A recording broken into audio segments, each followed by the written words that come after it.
Hola a todos y todas, estamos en un nuevo capítulo de La Siguiente Movida. Soy Juanita León, la editora de La Silla Vacía, y estoy aquí con Héctor Riveros, columnista y analista político. Hola Héctor, ¿cómo vas en esta Hola, semana Juanita. tan suave que yo he tenido? No, hemos tenido una semana muy dura. Sí, sí. Ha tocado pues atender unas circunstancias de esas injustas que tocan cuando uno está expuesto a estas cosas públicas, pero bueno, en fin, yo creo que las explicaciones están dadas, en realidad estaban dadas desde siempre, porque además La Silla Vacía es el único medio de comunicación que tiene todas sus cuentas, sus fuentes de financiación, etcétera, públicas desde antes. No es que ahora toque exponerlas para que la gente sepa cómo funciona La Silla Vacía.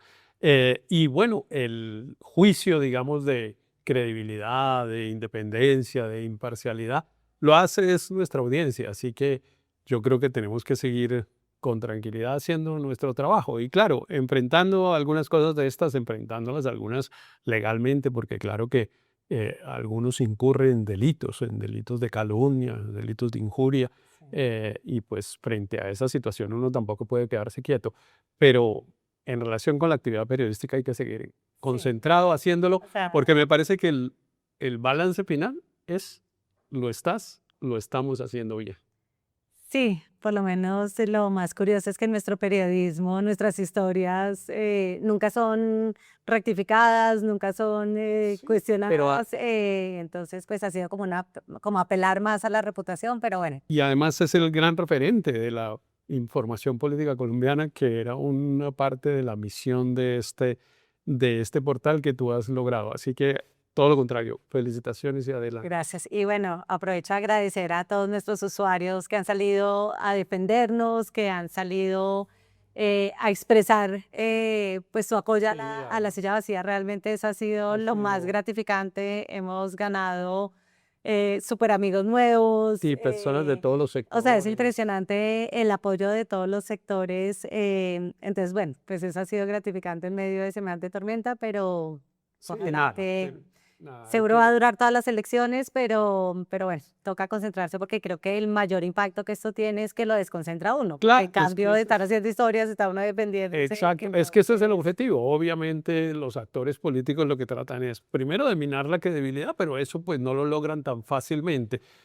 pero sí de desconcentrarlo. Entonces, en no, vez, como tú totalmente. dices, de estar haciendo historias, entonces uno tiene que estar contestando, pidiendo una Sí, rectificación, tienes. haciendo una cosa, y ellos en ese sentido logran su objetivo, Bueno, pero entonces pero ya, concentrémonos en la concentrémonos siguiente en nuestro movida, tema de hoy. Héctor, que yo te propongo que hablemos sobre las propuestas de la campaña. Claro, seguir en lo que Seguir en veníamos, lo mismo, habíamos creo que hablado. para nuestros usuarios en YouTube es interesante ver realmente qué piensan los candidatos, qué proponen. Y bueno, ahí poco a poco vamos descubriendo las propuestas. Ya Paloma Valencia y Juan Daniel Oviedo hicieron su presentación de su programa de gobierno. Fajardo ya lo había hecho.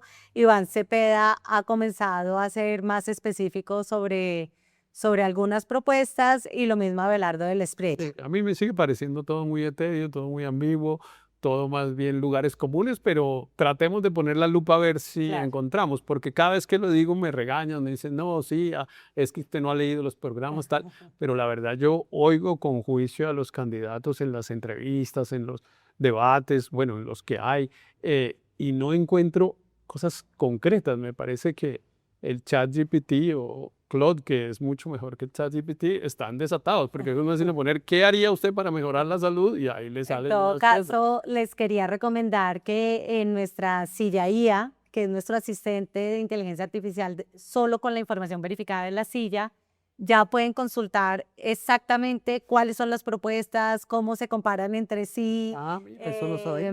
Eso lo acabamos de estrenar hoy, o sea Ah, y que eso uno entra al entra uno a la portal. página de la silla vacía, ahí aparece el silla IA Sí, ahí. y ahí hace las preguntas que quiera y tiene la información verificada de la silla Ah, nomás, entonces pues no va a alucinar. maravilla, Entonces, gran dato, voy a usarla pues para. sí, yo creo que vale la pena porque realmente está muy bien armada, creo. Muy bien. Bueno, Héctor, yo quería comenzar con esta gráfica donde nosotros analizamos solo numéricamente cuántas propuestas hay de cada tema, como para ver dónde está el énfasis de esta campaña, que tú siempre has dicho, el éxito de una campaña es conectar tu tema con la preocupación de los colombianos. Claro. Y es interesante ver que el énfasis realmente es sobre economía. O sea, esta campaña, en términos programáticos, el énfasis es el económico. Que es sorpresivo, ¿no? Que es sorprendente. Esperábamos lo de la seguridad por el fracaso de la paz total, especialmente lo de la seguridad y lo de la corrupción, pues porque es un asunto que está, bueno, todas las semanas. Esta semana sí que tuvimos, por cuenta de las declaraciones de la exdirectora del Departamento de la Presidencia, Angie Rodríguez, escándalo de corrupción largo, pero todas las semanas hay.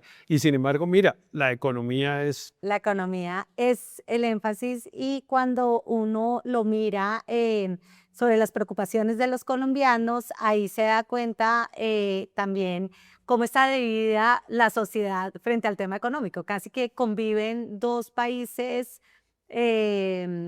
pues casi por mitades, y solamente hay esa franja gris que supongo que es la que va a terminar definiendo las elecciones.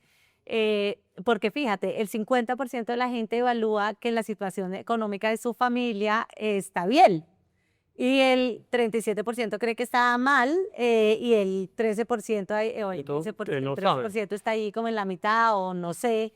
Y cuando le preguntas sobre Colombia es aún más, ¿no? El 48% cree que está mal y el 41% cree que está bien. Es interesante si uno lo analiza porque, claro, todos los que se han beneficiado del aumento en el salario mínimo, del aumento en el sueldo de los soldados, en el subsidio de los mayores, pues seguramente todos ellos están, y también pues que en todo caso hay plata circulando en la economía, jalonada por el consumo, jalonada por el gasto público. Claro. 8 billones de pesos repartió Petro en contratos pequeños, que en todo caso eso ha irrigado de plata a muchas familias.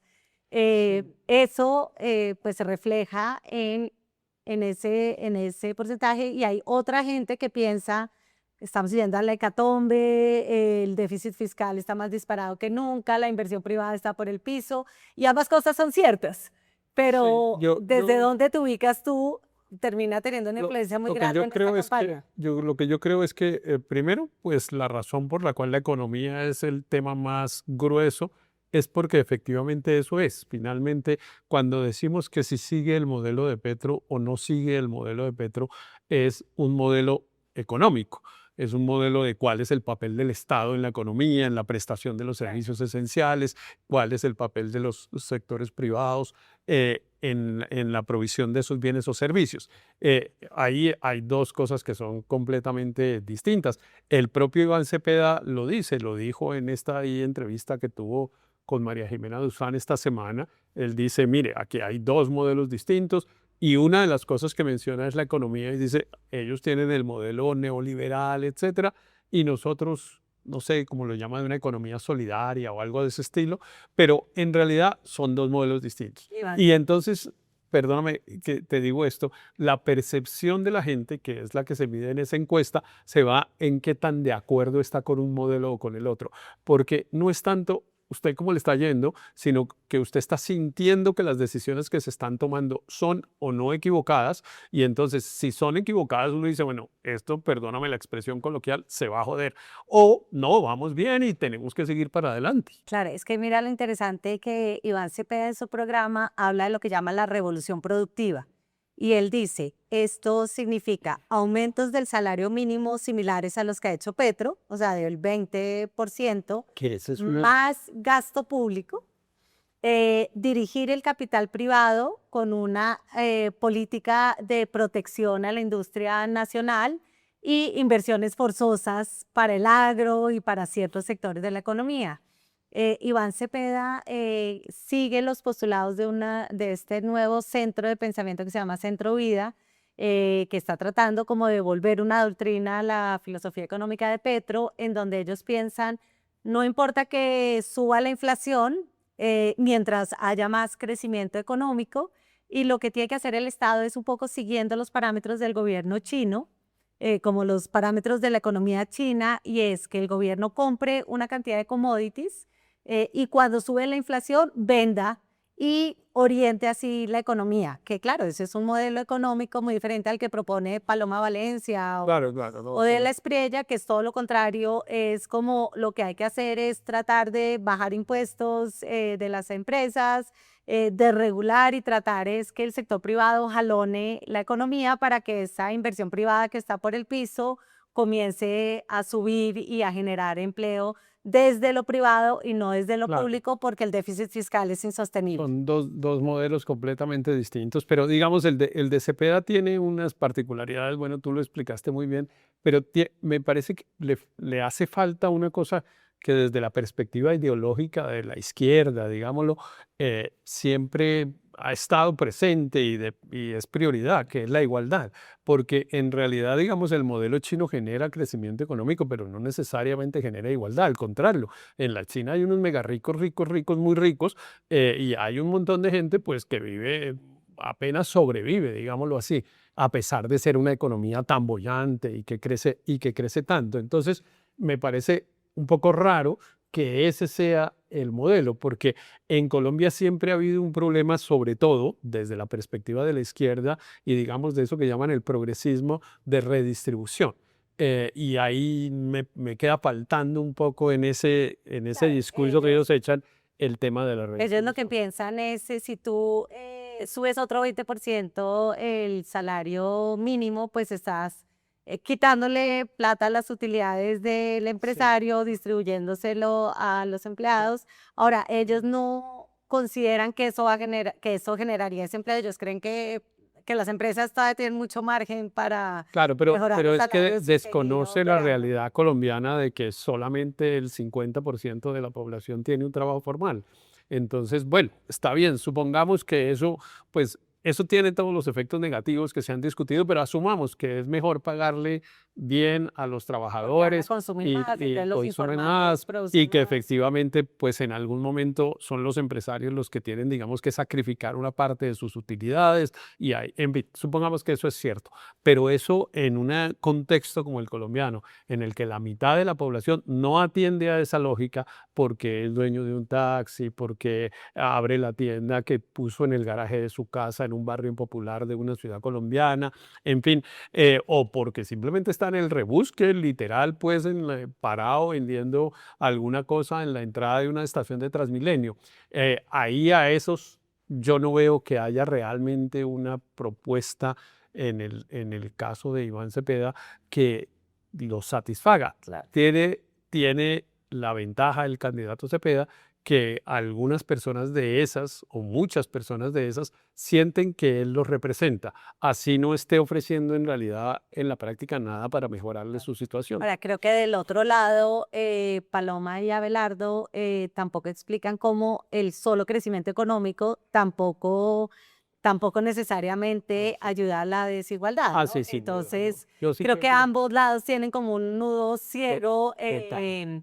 Y a que mí me parece que el otro lado tiene un problema, que efectivamente es un modelo económico que se aplicó durante 30 años en Colombia, que produjo unas cosas positivas, o sea, en pero términos de reducción de pobreza, pues la redujo a la mitad, pero en claro, términos de igualdad no cambió claro, el ni claro, pero tampoco logró resolver unas determinadas cosas. Por ejemplo, pues la marginalidad regional, claro, ni la por informalidad dar un tampoco. ejemplo, ni la informalidad. Hay muchas cosas que ese modelo económico no solo no corrigió, sino que incluso en algunos casos, como el de la desigualdad, aumentó. Y yo no veo, pero pues me van a decir ignorante y bueno, estoy dispuesto a oír los comentarios y a ver en qué es que estoy equivocado, pero tengo, digamos, la percepción de que ese modelo no se ha actualizado. Quiero decir, me parece que la receta es la misma del año 90. En eso de alguna manera tiene razón el candidato Cepeda, que es como, no, pues esto llevamos 30 años en eso. ¿Y qué nos ofrecen ahora? Yo percibo que no hay novedad en ese asunto. No veo, bueno, ok, hicimos esto y esto no quedó tan bien, entonces lo vamos a corregir de tal manera o vamos a hacer ahora un énfasis en otro aspecto. Me parece que la fórmula sigue siendo la misma.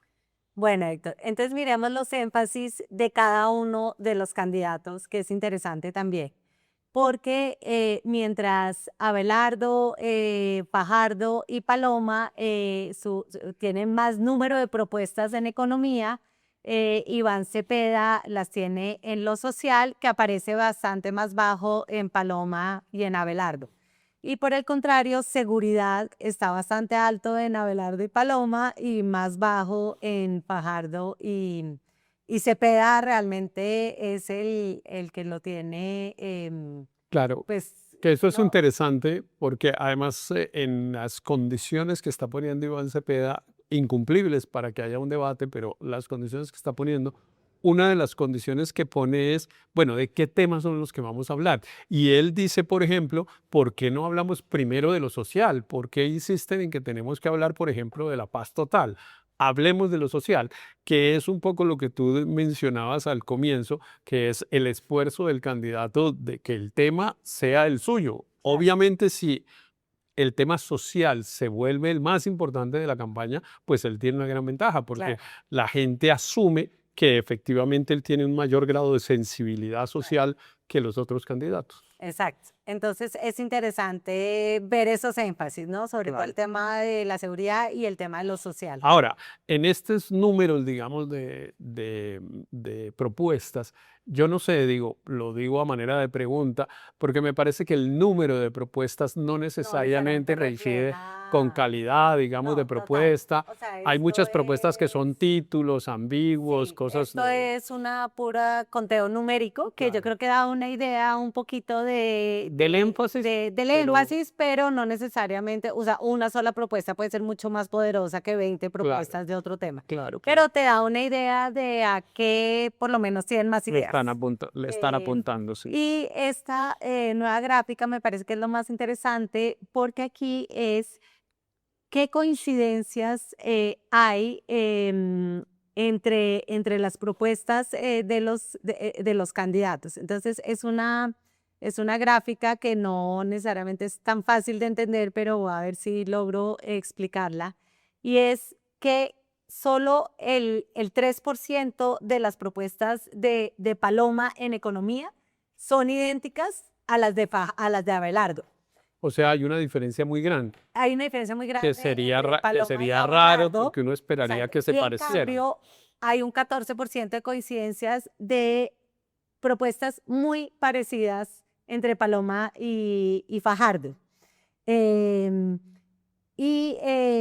entre, por ejemplo, Fajardo y Cepeda, en economía hay como una coincidencia baja, eh, con Paloma también, pero en la siguiente, que es aún más interesante, es por enfoques por enfoques en los temas. O Entonces, sea, Fajardo se parece a Paloma porque entonces es tiene, muy interesante cómo Paloma tiene una mucha mayor coincidencia con Fajardo, con los enfoques de las políticas de Fajardo, que no es que la propuesta sea idéntica como en el otro cuadro, que es Paloma propone construir 30.000 kilómetros de vías terciarias y Fajardo propone construir 25.000 vías terciarias, ¿no? Ese es idéntico. Pero los enfoques como se aproximan a los problemas, hay una coincidencia muy alta entre Paloma, entre el programa de Paloma y el de Fajardo.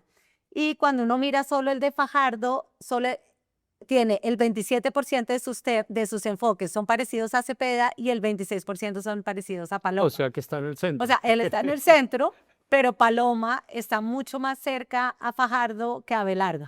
Sí. Y eso me parece que, pues, que es interesante, aunque como, digamos, en los enfoques, porque como tú dices, en propuestas, lo numérico no necesariamente es indicativo, pero en los Claro, pero enfoques sí me parece más diciente. claro, pero está bien interesante eso porque muestra, digamos, Abelardo efectivamente tiene unos enfoques seguramente extremos en algunos asuntos y en eso se diferencia más de los demás. Eh, Cepeda tiene los propios que son los que lo identifican. Ya mencionamos especialmente el tema del modelo económico y digamos como la confianza en que el Estado provee mejor bienes y servicios que los particulares, que es obviamente una cosa discutible.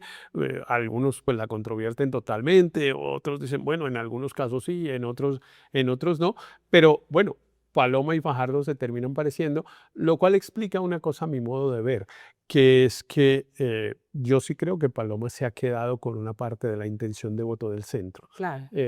Y pues digamos, con base en ese cuadro, uno podría hasta decir, bueno, y se lo ha ganado, porque incluso aquí hemos dicho, yo creo que yo la vez pasada dije, bueno, ese énfasis de defender a Uribe y la cosa tan uribista y la militarización y, en fin, eso la hace muy de derecha, pero mira tú que a la hora de Claro. explorar un poco, ya en el conjunto de las propuestas, pues puede aparecer notas de Hay unos derecha. temas en que claramente, pues la propuesta de Paloma es muy uribista, por ejemplo, en seguridad. Comparemos las cosas de seguridad.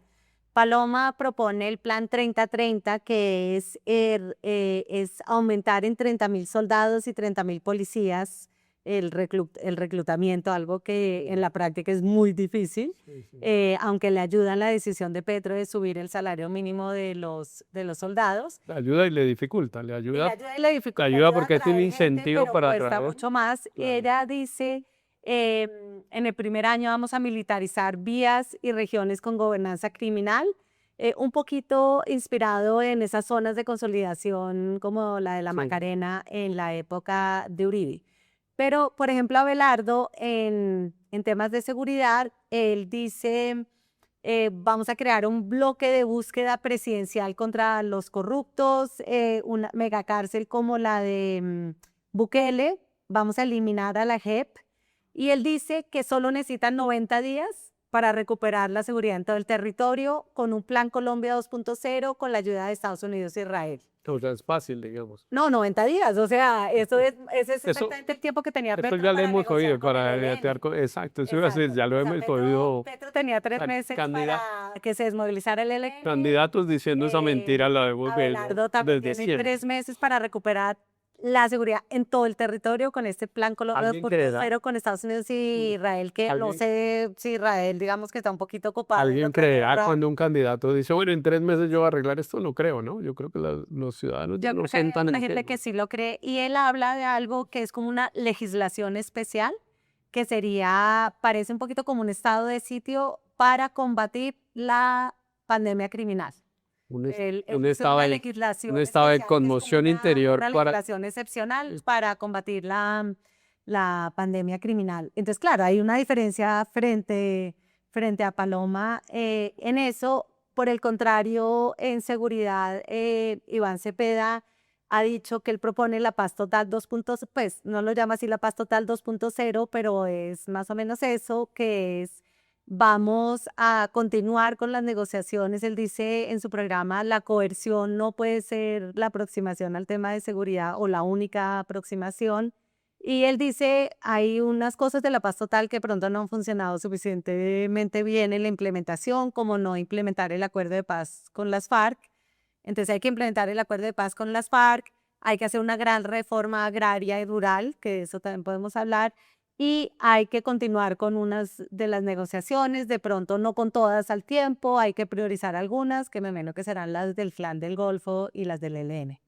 Entonces ahí hay unas diferencias, Héctor, bien grandes también en temas de seguridad. Sí, hay unas diferencias grandes, pero no hay novedades, que es mi punto de siempre. O sea, porque claro, una persona proponiendo lo que propone Abelardo, que es básicamente, pues digamos, una confrontación militar y una cosa policiva de atención del orden público y además punitiva, carcelaria, etcétera. Eso de la legislación especial es con dis- bastante novedoso. con disminución, pero eso, pues eso lo han intentado en Colombia, incluso, pues bueno, el Estatuto de Seguridad que nos tocó en el gobierno de Turbay, pues era eso, era además, era seguramente mucho peor que lo que se le puede ocurrir a Abelardo, porque era, por ejemplo, con tribunales militares, que hoy pues están prohibidos en la Constitución, salvo que Abelardo piense modificar la Constitución para que se permitan algunas cosas. Hoy tenemos una Constitución que es garantista, y que sí, para ese enfoque seguramente es un obstáculo, claro, porque claro, a la gente no se le pueden meter a la casa sin orden judicial, no la pueden detener, digamos, también sin orden judicial, pero además por un tiempo indefinido.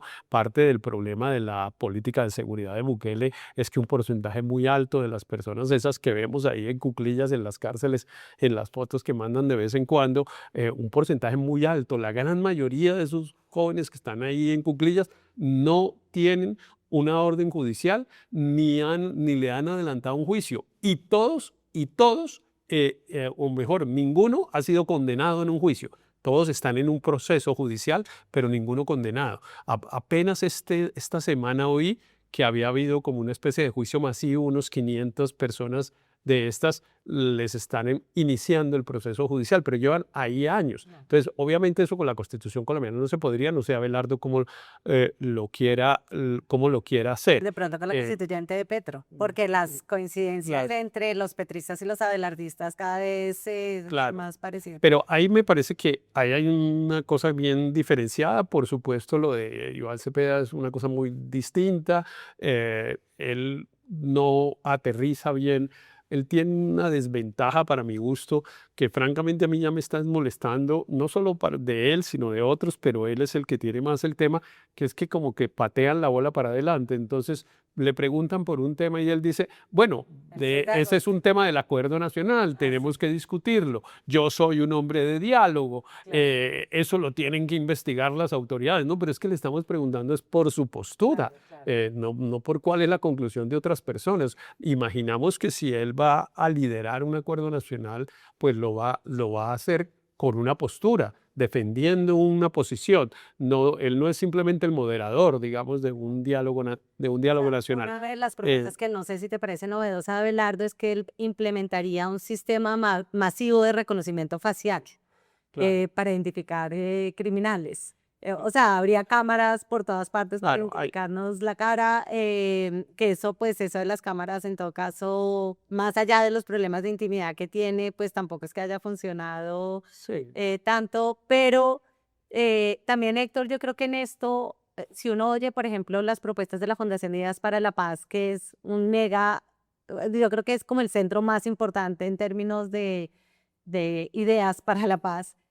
Las propuestas tampoco son demasiado, o sea, de pronto no hay propuestas tan novedosas para esto, o sea, el punto es más una cosa de persistencia, de no cambiar cada 3 años la receta. Pero el punto sí está siendo ese. Yo creo que así como lo decíamos en economía, por ejemplo, que no hay como actualización, a mí me da la impresión que pues en seguridad tampoco y en una serie de políticas públicas nos quedamos unos proponiendo lo mismo de hace 30 años y otros lo que proponían también hace 30 años, porque digamos, en los que proponen la teoría contraria no es que sea novedosa. Por ejemplo, el tema de la paz entendida como negociación, como identificación de unos factores distintos al de la punibilidad, la cárcel, en fin, pues eso tampoco es nuevo. O sea, esa diferencia era también hace 40 años.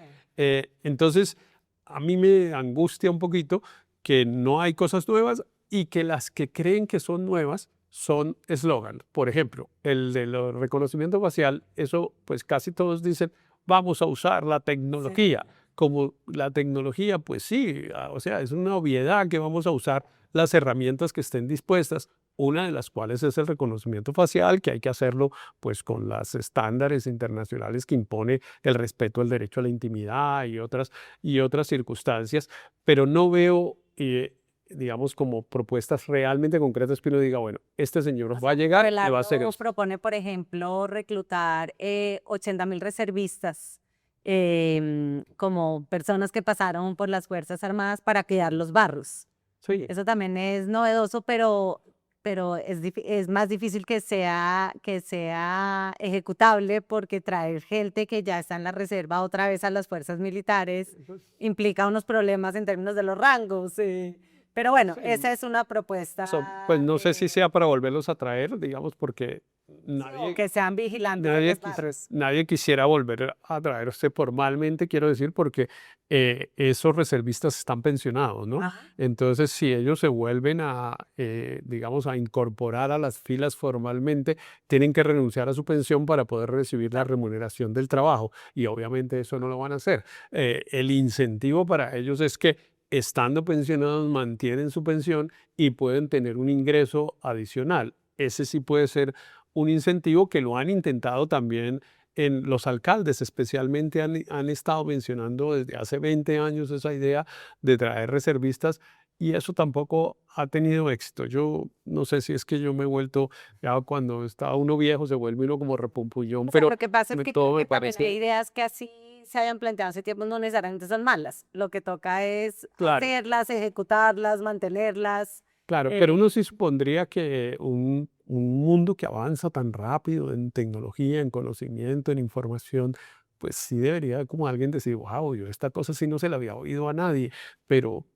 pues francamente yo en esta campaña no he encontrado una idea que yo dijera, Ayer esta luz se lo oigo, micrófono ¿no? abierto que hicimos con Claudia López, me parece que ella sí tenía una idea que yo no la había oído y que me parece muy novedosa, y era alianzas público-privadas comunitarias. Y entonces decía que las comunidades en regiones, sobre todo donde hay industrias extractivas, fueran socias de los proyectos extractivos. Entonces, que la comunidad del Bagre entra a ser socia de la empresa minera que está explotando el oro, y entonces eso le quitaría mucho el incentivo a meterse a hacer minería ilegal con los grupos armados. O sea, eso me pareció que sí es una idea novedosa. Sí, seguramente Otra Claudia idea tiene. que propuso Claudia, que me pareció muy novedosa, fue proponerle a Trump un plan Colombia-Venezuela. Entonces, un plan Colombia-Venezuela 20 años, donde fuera solo cómo desarrollar esa frontera entre Colombia y Venezuela y cómo ayudarse entre los dos países para salir adelante, sobre todo el Bueno. tema criminal. Eso me parece que es sí, esa es una idea, novedosa. esa es una idea buena, Entonces, habrá que bueno, ver. o sea, sí habrá hay algunas ideitas. Pero mira, nos tocó buscarlas con lupa y sí, Claudia seguramente, seguramente estoy cometiendo injusticia porque Claudia realmente tiene un programa. Yo pues no lo conozco en detalle, debo decirlo, pero tiene un programa y sé que lo estuvo preparando durante un tiempo largo. En fin, desafortunadamente pues no está en el, no está en el. Voy a mirar el micrófono abierto porque es que me coincidió con clase ayer y entonces no lo pude. Bueno, no lo pude Héctor, ver. y yo creo que yo quisiera que nos focalizáramos en salud, ¿no? Porque es que me parece que salud sí es un problema común y es una crisis que está costando vidas de los colombianos, y ahí sí el tema ideológico pesa menos. Uno en temas de economía, uno puede decir, bueno, no, son dos visiones, en temas de seguridad son dos visiones, pero en salud es una cosa tan íntima y tan crítica que me parece interesante ver las propuestas de los candidatos. Entonces, mira lo que dice Iván Cepeda. El modelo que privatizó el sistema de salud, la Ley 100 de 1993, creada como si esto fuera poco en su historia y en su prontuario por el dirigente de la extrema derecha Álvaro Uribe Vélez, convirtió la salud en una mercancía. O sea, con Cepeda todos los caminos conducen a Uribe. Claro, O eso sea, no es una hay- estrategia, pero bien, me parece está muy disciplinado, digamos, en su estrategia, ¿no? Usted es Petro y su contendor es Uribe. Usted, todas las veces que le pregunten, todas las veces que hable, usted se refiere a lo que viene haciendo Petro y señala a Uribe. Y lo está haciendo bien. El que sea el estratega de esa campaña debe estar feliz, porque a los estrategas les cuesta mucho trabajo que los candidatos le hagan caso. Bueno, los candidatos pues oyen y tal, pero van y hacen sus vainas. Pero es que este es disciplinadísimo. Usted no se le olvide, usted está compitiendo con Uribe. Y yo creo que él se lo repite en la ducha, mi competidor es Uribe. O sea, yo creo que no se lo tiene que decir ningún asesor, porque ese ha sido uno de los grandes como leitmotivs de la vida de Iván Cepeda, es su lucha contra Álvaro Uribe. claro. Entonces, pues ni siquiera creo que se lo tiene que repetir, pero es muy interesante. Entonces, en salud, la propuesta de Iván Cepeda en salud es continuar con la idea de la reforma a la salud de Bien. Petro, seguir con esta idea de que la salud no es un negocio. No, me imagino que no sé frente a la UPC si él ha dicho que tocaría subir la UPC, pero claramente su idea es que la salud sea Yo pensé que ha dicho que hay que mirarlo. Lo que te digo es que parte siempre del hay que- acuerdo nacional. Claro, claro. Pero básicamente es seguir con la idea de que la salud debe ser un servicio público sin las EPS manejando el aseguramiento, y pues volver un poquito a la idea del seguro social. Sí, digamos, básicamente que el Estado sea el proveedor del del servicio de salud, el proveedor universal, digamos, del servicio de salud. Y eso indicaría que no hay entonces eso que llaman un modelo de aseguramiento. Un modelo de aseguramiento quiere decir que, digamos, para tratar de explicarlo en términos simples, que tú compras un seguro. Y cuando uno compra un seguro, pues lo que está amparado por el seguro uno va y se lo reclama al asegurador. Entonces yo me aseguro en salud y pues si yo me enfermo voy donde el que me tiene asegurado y ese me presta los servicios o me da las prestaciones que me tiene que dar, que se comprometió a darme con el seguro. La otra manera es, no hay seguro, usted tiene es un derecho. Y entonces, pues si usted tiene salud, venga y se lo reclama que usted tiene el derecho y eso, obviamente, esa relación ya no está mediada, digamos, por un pago necesariamente, por una empresa que ofrece el bien y servicio, sino por un Estado que responde por el derecho. Esa es como las dos concepciones. Y entonces, pues claro, eso tiene, digamos, eso sonando así, pues suena primero fácil de entender y segundo, pues pues sería mejor que fuera un derecho, digamos, sí, es como en esa discusión para quienes, digamos, promueven esa tesis, les queda un poquito fácil porque es como, no, pues es un derecho y claro que yo lo que quiero es tener un derecho en términos de salud, pero ahí lo que viene es la discusión de cuál es el mejor método para garantizar la prestación de ese servicio o el goce efectivo de ese derecho. Porque claro, a mí me pueden echar esa teoría, pero si yo llego, como llegábamos los colombianos antes de 1991, a un hospital público a decir, bueno, vengo por mi derecho a la salud que me está doliendo aquí y me decían, pues espere ahí en el andén porque no hay donde atenderlo, pues entonces, pues la teoría era una, pero la práctica en sea, yo realidad creo era que otra. el Eh, modelo del FOMAG, que era el piloto, el gobierno dijo, este es el piloto de nuestra reforma a la salud con los maestros, pues ahí ha mostrado todas las Que falencias. es así, el modelo está pensado así, es usted necesita salud, vaya y pídala, pero claro que vaya y pídala es que hay que organizar unos prestadores del servicio que cuando va la gente a pedirlos, pues no los Es un encuentra. sistema muy complicado. Obviamente que el sistema de salud solo con los privados, pues tiene el problema de que no hay un incentivo para llegar a la periferia con los mejores servicios de Claro. salud porque ahí no hay quien lo pague. En ese sentido, yo siento que la propuesta, bueno, podemos seguir con los pools y vamos analizando. Nosotros hemos dicho lo siguiente. Primera acción, puesto de mando presidencial, nos reunimos con todos los actores del sistema de salud. Lo que no ha hecho este gobierno, porque no se logró la posibilidad de hacer de una manera concertada unas reformas que el sector de salud necesitaba y necesita. Pero el presidente, con su visión, con la forma de entenderlo, nunca se facilitó la posibilidad de conversar y discutir. En esa mesa no nos vamos a parar hasta que estén las cuentas claras. Hoy en Colombia nadie sabe cuáles son las deudas del sector salud. Pero me llama la atención que la propuesta sea reunirse, digamos, es que yo sí espero que los candidatos sean mucho más asertivos. Mire, es esto, y claro que se sabe cuánta plata se debe en el Sí, sector eso es lo que te salud. iba a decir. O sea, yo creo que las deudas las tienen varios Claro, estudios, eso es saben cuáles son las deudas claro que eso está del sector suficiente. salud. Ahora, claro, no se sabrá pues en la minucia y en el detalle, pero en el orden de magnitud de lo que estamos hablando, claro que se sabe. Y cuánto está costando la prestación general del servicio también se sabe. Y se debería saber, y digamos un candidato debería saber si lo que se está entregando por las distintas fuentes de financiación es suficiente o no. Y viene el tema de si la UPC que es suficiente o no.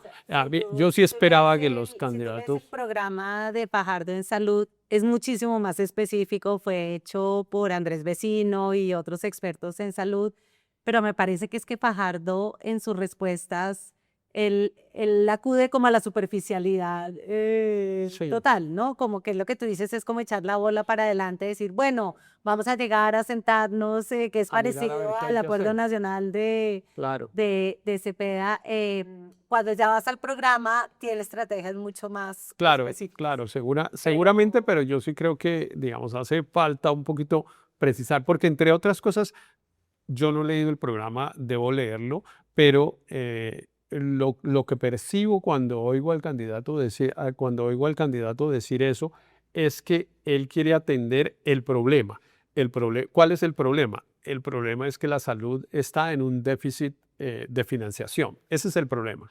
Ese es el problema más importante. Después hay unos problemas operativos, etcétera, pero el primer problema es que los actores del sistema dicen, esto no alcanza, lo que usted me da no alcanza y efectivamente no alcanza y cada vez se debe más y se debe más y se debe más. Entonces, lo que propuso ahí, o por lo menos pudimos haber sido quizá injustos escogiendo el pool correspondiente, Eso fue lo que pero, dijo porque lo que él dice es vamos a atender este problema, pero no como una visión de cómo es que se debe prestar el servicio de salud pues en condiciones más eficientes para todos.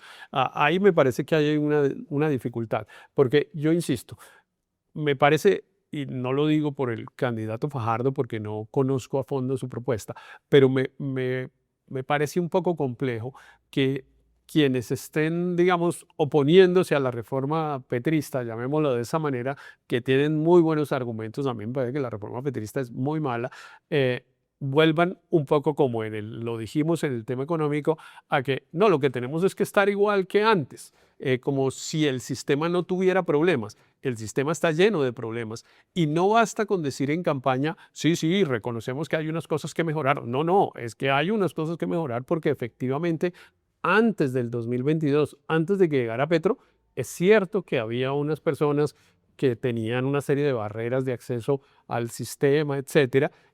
Y también es cierto que, por ejemplo, para decirnos la verdad, en materia de salud, todos los que podemos, que somos unos privilegiados, los que podemos pagar para salirnos del sistema, pagamos. No somos muchos, desafortunadamente, pero todo el que puede, incluso eso se vuelve como un anhelo de una familia de clase media de cuándo logra llegar a la medicina prepagada o al menos a un sistema de seguridad complementario con la EPS. Eso solo habla mal del sistema, porque si el sistema funcionara bien, pues yo no tendría que pagar 2 millones de pesos mensuales como me toca pagar de medicina prepagada. El problema es que ahora con la reforma de Petro, más gente está teniendo que gastar Claro. plata de bolsillo para pagar la salud. Claro, Pero, porque la reforma de Petro lo que propone es que yo creo que ahí sí hay una cosa que vale la pena discutir, que es el cuento del negocio o el negocio o el derecho. Y es que, claro, en el derecho ya dijimos, el Estado trata de proveer el servicio, pero cuando usted dice hay un negocio, comillas, que le da una connotación, digamos, negativa, perversa, en fin, hay un negocio, en realidad hay unos incentivos económicos que hacen que unos actores que participan, en este caso en el sistema de salud, pues quieran mejorar la prestación de su servicio para participar de ese, comillas, negocio, claro. Entonces yo quiero competir. A mí me parece que hay unas cosas del sistema de salud que funcionan realmente bien. Mira, sobre todo que uno puede escoger qué EPS te atiende. Claro, porque eso hace que, bueno, si esta EPS es mejor que otra, yo, por ejemplo, debo decir, en estas cosas siempre los ejemplos individuales son malos porque hay uno generaliza, digamos, como la conclusión, pero yo particularmente acompañé a una persona a recibir servicios de una EPS, de la EPS Sanitas, en Bogotá hace 8 días. Estuve todo el sábado pasado en eso y realmente me pareció una atención extraordinaria. Seguramente un poquito más demorada que si la medicina fuera medicina prepagada, digamos, lo que se demoraron 8 horas haciendo un par de radiografías, una ecografía y dando el diagnóstico final, pues se demoraron 8 horas, seguramente en la medicina prepagada se hubiera demorado por ahí 4 o 4 horas y media, pero la instalación física, por ejemplo, del lugar donde estuvimos, me pareció absolutamente impecable, comparable a la de cualquiera otra donde atienden los servicios de medicina prepagada. ¿Y eso por qué? Porque hay un incentivo económico para ese prestador de servicio y entonces la gente quiere estar en esa EPS, porque además si la atención no hubiera sido así como yo la estoy describiendo, pues la persona a la que yo acompañaba sale y dice, bueno, yo me quiero salir de esta EPS porque esto es un desastre. Claro. No, y el problema es sustituir ese incentivo por el político, porque lo que nosotros estamos viendo es que el ministro de Salud le ha ido quitando, pues con esta idea de que el Estado provea el servicio, le termina dando la prestación a amigos políticos de él en regiones. Entonces creo que también ese es como No, es que el balance que también es complicado. Es que Bueno, la gente, veamos. la gente, pero perdóname, hago otro comentario ahí porque es que me parece que es importante porque por ejemplo, en el tema de salud, eh, llega una persona a pedir la prestación del servicio de salud, cualquiera. Voy a seguir poniendo el ejemplo que puse que viví hace 8 días. Una persona que le duele la rodilla y se le inflamó. Y entonces, claro, para ver qué tiene, pues eso se puede, pues hay que hacer una radiografía, hay que tomarle una ecografía, hay que hacer unas determinadas cosas. Pero cuando el prestador de servicio es el Estado, es un prestador que no mide el gasto. Y entonces eventualmente toma unas decisiones como háganle 20 exámenes, cuando en realidad puede con 3 tomar el diagnóstico. Pero como, digamos, No le cuesta a él claro, como la evaluación no es una evaluación financiera, entonces no importa. En el otro caso, pues están dando el servicio, proveyendo el servicio que yo creo que es suficiente, pero midiéndolo, porque es que el costo de la salud es muy grande. En Colombia gastamos, no sé, las cifras que dan de salud son 130 o 140 billones de pesos al año, es decir, gastamos más de 10 billones de pesos cada mes. A mí me impacta mucho cada vez que salgo de Bogotá. Hace poquito estuve en Yopal, aquí habíamos contado, pero uno sale temprano, digamos, un sábado en cualquier ciudad como Yopal, o la otra vez me pasó igual en Pereira, un sábado temprano y uno encuentra gente que se va moviendo y uno dice, bueno, toda esta gente ¿para dónde va? Todos van para una IPS, para un laboratorio clínico, para una cita médica. Hay una infraestructura enorme de salud que se ha hecho al amparo de eso que el presidente Petro llama un negocio. Es que el negocio nos ha permitido tener una instalación de salud de muy alta Lo cierto calidad. es que ahora sí que es más negocio, porque el negocio de los seguros de salud privado pues está Claro. disparado. Bueno, Héctor, te recomiendo que vamos a Paloma Valencia. ¿Por qué decimos una compra estatal? Porque si yo llegara y metiera la plata dentro del sistema, no necesariamente se me dan medicamentos. Entonces necesitamos, digamos, esto es una manera de decir, podemos hacer una lista de compras entre todo lo que necesitamos y lo paga el Estado, pero es para medicamentos. Si no vamos, este primer envío tiene que ser reabastecer los inventarios de medicamentos que necesita el país para que todos los colombianos puedan recibir los medicamentos de manera inmediata. Las cifras dicen que hoy tenemos más o menos 10 millones de atenciones represadas, 10 millones. Nuestra meta es que en los primeros 100 días, en un esfuerzo extraordinario del gobierno y del sistema de salud, desatrasemos esos 10 millones de atenciones. Eso se parece a van a ser una cosa extraordinaria. Terminamos, acaba el ELN, la seguridad queda asegurada y ya nos llega el médico a la casa con la droga. Entonces, Paloma Valencia tiene una propuesta que me parece que para los expertos, pues por lo menos ahí estaba el director de la Escuela de Gobierno, que es experto en salud porque es el viceministro de Salud, en este micrófono abierto haciendo las preguntas, y él le parecía si eso realmente era realista, porque hay como, creo que hay como 123.000 como pues remedios. Referencias. Y entonces que el mismo Estado sea el que compre todos los medicamentos y los distribuya directamente, pues es un poco raro porque es como una cosa estatal, no vía los privados, qué raro que sea Paloma la que tenga esa propuesta. Entonces él tenía ahí como unas dudas sobre qué tan realista puede ser esa propuesta. Lo de los 10 millones de atenciones en 3 meses fue lo que se logró en la pandemia. Pero pues es que en la pandemia no hicimos más. Claro. O sea, todos nos volcamos al tema de salud. Ella tiene ese plan de choque, que es un plan que tiene ese nivel de realismo, sobre todo cuando al mismo tiempo está diciendo voy a quitar el impuesto al patrimonio, voy a bajar el impuesto de renta. Entonces no es tan claro esa plata de dónde va a salir. Ella decía que tocaba subir el copago de la salud de los privados. Sí, sí, es que yo creo que aquí hay digamos, aquí tenemos que ver digamos, cuánto gastamos, es lo primero, y después de dónde sale la plata. Porque cuánto gastamos, digamos, en salud uno no puede decir, bueno, me voy a gastar 100, sino que voy a gastar lo que necesite, porque Claro. pues si necesito 200 no puedo poner un presupuesto de 100 y llegaste hasta ahí. No, en salud toca gastarse lo que toca. hay un problema en la salud y es que no es tan fácil saber cuánto toca gastarse en salud y sobre todo no es fácil planearlo porque claro, una persona pues puede llegar con una cosita aquí en la nariz y resulta que esa cosita puede ser cáncer de piel y entonces pues claro, o pasa con una cremita o hay que hacerle una cirugía y después Claro. hay que hacerle una serie de intervenciones, etcétera. Entonces vale entre 100 pesos o 100 millones. Es como la diferencia y es la misma cosita en la nariz, la misma cosita en la nariz. Entonces hay una dificultad de planeación, pero también hay un tema que no he visto que haya salido en la campaña, que es el cuento de que tenemos una salud de ricos y somos pobres, porque evidentemente en Colombia, a partir de la ley 100 tan denostada por el candidato Cepeda, pues los colombianos hemos ido adquiriendo una serie de derechos, digamos, de ampliación de la prestación del servicio de salud que es muy grande. Ayer, por ejemplo, ayer todo, o sea, cualquier día que hablemos, esto, ¿cómo es que pone en las redes?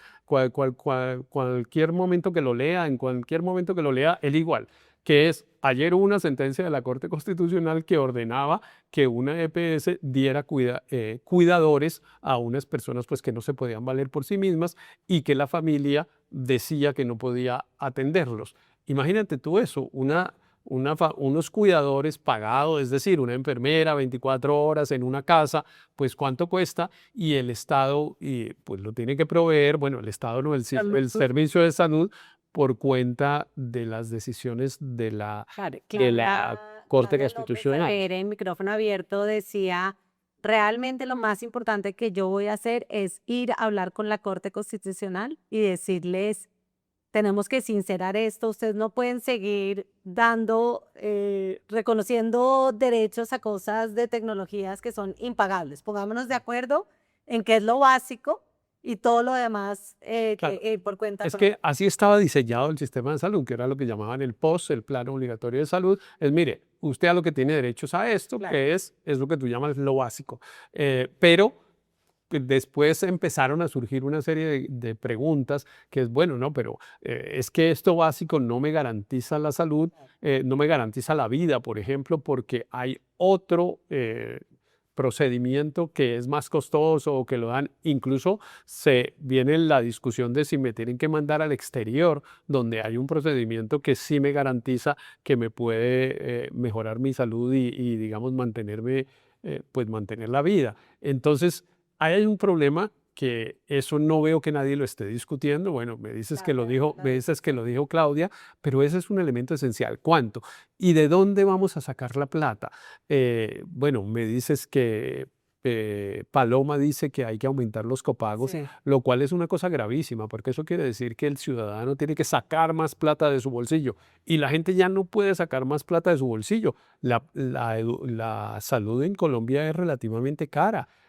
Bueno, los que pagan medicina prepagada, ni qué decir, es una cifra casi impagable, pues, pero en los que pagan la seguridad social, ese es un porcentaje alto. Hoy un trabajador de salario mínimo tiene que estar, digamos, aportando a la seguridad social más de 300 o 350.000 pesos mensuales. Eso es un montón de plata para la gente. Yo siempre he dicho, a mí me llaman la atención dos cosas en materia de la financiación de la salud. Una, en el 2012 resolvimos quitarle a las empresas el pago de la seguridad social con el pretexto, que yo no sé si alguien ha estudiado si se cumplió el propósito, de que lo paguen por la vía de la declaración de renta.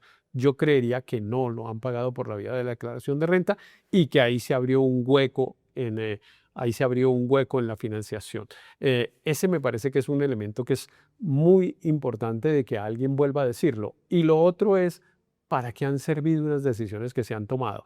Por ejemplo, todos hemos celebrado una decisión del Estado de hace también 10 años, fueron casi simultáneas, del control de los precios de los medicamentos. Que efectivamente bajó cosa que valía 200.000, pasó a valer 30.000. Y yo recuerdo que el ministro de entonces era el ministro Alejandro Gaviria y él decía, bueno, nos vamos a ahorrar tantos billones de pesos. Mi pregunta es, ¿nos los ahorramos? ¿Cómo se refleja eso en las cuentas? Porque en medio de esta varaunda de discusión, ahí me parece que hay unas evaluaciones de decisiones anteriores que no necesariamente se han hecho. Héctor, y como ya vamos tarde, vamos a ver el último full, que es el de Abelardo de la Espriella. Un plan de choque para enfrentar la crisis humanitaria que viven millones de pacientes en toda Colombia. La crisis la han originado los de siempre y la detonó Petro.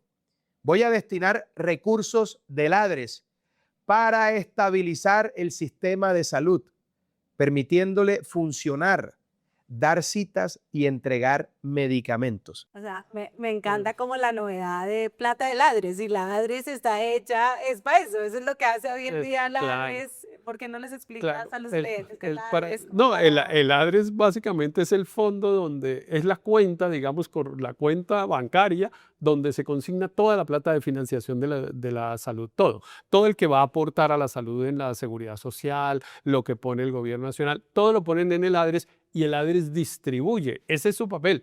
Y Abelardo, que por primera vez oyó hablar del ADRES ahora, pues en las últimas semanas, entonces dice, bueno, cojamos plata de ahí. No, es que eso es lo que está ahí, es lo que nos estamos gastando y eso es lo que es insuficiente. Entonces, a mí me parece que esa declaración del candidato de la Espriella lo que demuestra es un desconocimiento enorme del funcionamiento. Pero mira tú una paradoja.